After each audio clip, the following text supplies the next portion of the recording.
Hello viewers, কেমন আছেন সবাই? আশা করি ভালো আছেন। তো আজ দেখুন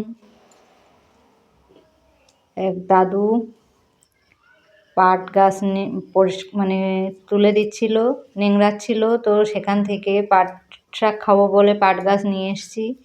তো এখন বাড়িতে এসে এই পাটের পাতাগুলো বেছে নেওয়া হচ্ছে। তো যেহেতু ছোট ছোট পাতা অনেকটাই সময় লাগে, আর ওদিকে পাটের পাতা বাছা হচ্ছে আর এইদিকে রান্না হয়ে গেছে। এই যে মাছের ঝোল, তা কী মাছের ঝোল আপনারা কমেন্ট করে জানাবেন। আর এইখানে আছে আমের চাটনি, হালকা করে আমের চাটনি। তো শেষে দেখুন পাট শাকটা রান্না করা হয়ে গেছে। এই যে আমরা সবাই নিয়ে নিয়েছি থালাতে থালাতে। পাট শাকটা কিন্তু আমাদের খুবই ভালো লাগে, খুবই পছন্দের শাক। তো তার জন্য অনেক সময় ধরেও পাট শাকটা কুটে নেওয়া হয়েছিল। আর এই মিষ্টিটা বাবা নিয়ে এসেছিল, দেখুন কত বড় মিষ্টি। পাশে মিষ্টিটাও কিন্তু এর থেকেই কেটে রাখা, এটা কিন্তু অনেকটাই লম্বা ছিল, সেখান থেকেই কেটে তাই নিয়ে আসা হয়েছে। তো এবার এই যে গাড়িটা বাইরে বের করেছিলাম, ধান ঝাড়া হচ্ছিল, ধানটা ঘরে ঢোকাতে হবে, তার জন্য গাড়িটা বের করেছিলাম। তো এবার নিজে গাড়িটা ভিতরে ঢুকিয়ে দেবো, তার জন্য গাড়িটা ঘুরিয়ে নিয়ে যাচ্ছি।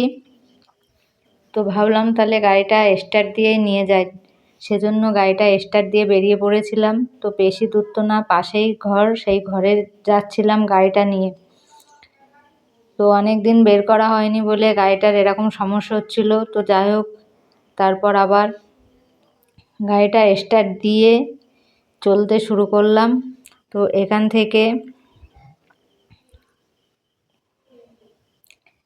থেকে চলতে শুরু করে চলে গেছিলাম এই যে রাস্তার ধার দিয়ে যেয়ে পাশের ঘরে ঢুকাবো। তো তার জন্য ঘরটা পরিষ্কার করা হয়েছিল যাতে গাড়িটা ঢোকানো যায়। তা সোজা দেখুন, একদম সোজা ঘরের ভিতরে ঢুকিয়ে দিয়েছিলাম। তো আপনাদের দেখাচ্ছি, এই যে ধানগুলোর মাঠ থেকে আজ ঝাড়া হয়েছে। তো ধানগুলো এনে এইভাবে বস্তা ভরে রেখে দেওয়া হলো। ধানটা এখনও ওড়াতে বাকি আছে, যেহেতু আকাশের অবস্থা খারাপ, তার জন্য বস্তা ভরে তাড়াতাড়ি ধানগুলো বাড়িতে নিয়ে আসা হয়েছে। তার পাশে গাড়িটা রেখে দিয়েছিলাম। আর এইখানে হলো ধান ঝাড়া মেশিন। এই মেশিনটা এবার নতুন কেনা হয়েছিল। তো মেশিনটা সুন্দর রানিং ছিল।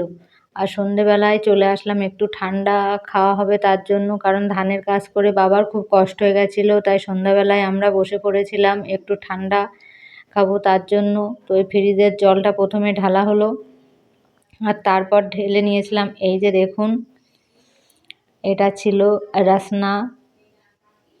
তো এটা জলে মিশিয়ে নিয়ে এবার সবাই মিলে ভাগ করে এটা খাবো। তো এই যে দুটো গ্লাসে ঢেলে নিয়েছি, আর এইখানে এখনও আছে, তো এটা আবার গ্লাসে ঢালবো। তো ভিডিওটি কেমন লাগলো কমেন্ট করে জানাতে ভুলবেন না।